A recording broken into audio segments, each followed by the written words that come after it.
ಬೆಂಗಳೂರು ಮತ್ತು ನಾಗರಹಳ್ಳಿ ಮಧ್ಯದಲ್ಲಿರುವಂಥ ನಮ್ಮ PWDಗೆ ಸಂಬಂಧಪಟ್ಟಂಥ ಹಳ್ಳದಲ್ಲಿ ಏನೋ ಇಲ್ಲಿ ಬ್ರಿಡ್ಜ್ ಆಗಬೇಕು ಅನ್ನೋದು ಬಹುದಿನದ ಒಂದು ಬೇಡಿಕೆ ಆದದ್ದು.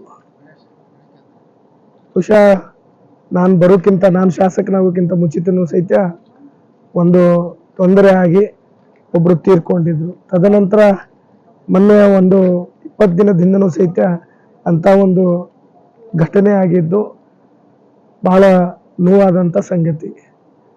ಅದರ ಜೊತೆಯಲ್ಲಿ ಇಲ್ಲೇ ಓಡಾಡ್ಲಿಕ್ಕೂ ಸಹಿತ ಇವತ್ತು ನಾಗರಹಳ್ಳಿ ಬೆಣ್ಣಳ್ಳಿಗೆ ಅತ್ಯಂತ ಹತ್ತಿರ ಮತ್ತು ಸಂಪರ್ಕಕ್ಕೆ ಒಳ್ಳೆಯ ಒಂದು ಮಾರ್ಗ ಇರುವಂಥದ್ದು ಈ ಬ್ರಿಡ್ಜ್ ಆಗಿರೋದ್ರಿಂದ, ಈ ಹಳ್ಳ ಆಗಿರೋದ್ರಿಂದ ಇವತ್ತು ಈ ಹಳ್ಳಕ್ಕೆ ಒಂದು ಬ್ರಿಡ್ಜ್ ಆಗಬೇಕು ಅನ್ನೋದು ಬಹುದಿನದ ಬೇಡಿಕೆ ಆಗಿದೆ.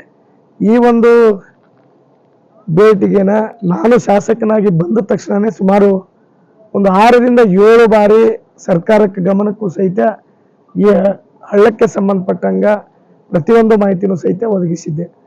ಮೊನ್ನೆ ಮತ್ತೆ ಈ ಘಟನೆ ಆದ ನಂತರನೂ ಸಹಿತ, ಈ ಘಟನೆ ಆಗೋಕ್ಕಿಂತ ಮುಂಚಿತ 15 ದಿನದ ಮುಂಚಿತನೂ ಸಹಿತ ನಮ್ಮ ಅಧಿಕಾರಿಗಳಿಗೆ, ಏನು ಸೆಕ್ಷನ್ ಆಫೀಸರ್ ಇದ್ದಾರೆ, ಇದ್ದಾರೆ PWD ಗದಗಲ್ಲಿರುವಂಥವ್ರ, ಅವ್ರ ಗಮನಕ್ಕೆ ತಂದು ಅದಕ್ಕೆ ಟೆಂಪ್ರರಿ ಒಂದು ಕೆಲಸ ಮಾಡ್ಬೇಕಂತೇಳಿ ಆಲ್ರೆಡಿ ನಾನು ಹೇಳಿದ್ದೆ.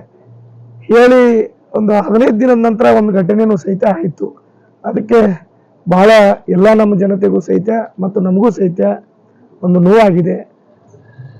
ಇವತ್ತು ಈ ಕಾರ್ಯವನ್ನು, ಅವತ್ತಾದ ಘಟನೆಯ ಮರುದಿನನೇ ಈ ಕಾರ್ಯವನ್ನು ಪ್ರಾರಂಭಿಸಿ ಅಂತಲೂ ಸಹಿತ ಹೇಳಿದ್ದೆ. ಟೆಂಪ್ರರಿ ಪೈಪ್ಗಳು ಹಾಕಿ ಮುಂದೆ ಬರುವಂಥ ದಿನದಲ್ಲಿ ಯಾವುದೇ ಒಂದು ತೊಂದರೆ ಆಗದೆ ಇರುವಂಗ ಒಂದು ವ್ಯವಸ್ಥೆ ಮತ್ತು ಇಲ್ಲಿ ಬ್ರಿಡ್ಜ್ ಆಗಬೇಕನ್ನೋದು ನನ್ನ ಆಸೆಯೂ ಸಹಿತ ಆಗಿದೆ.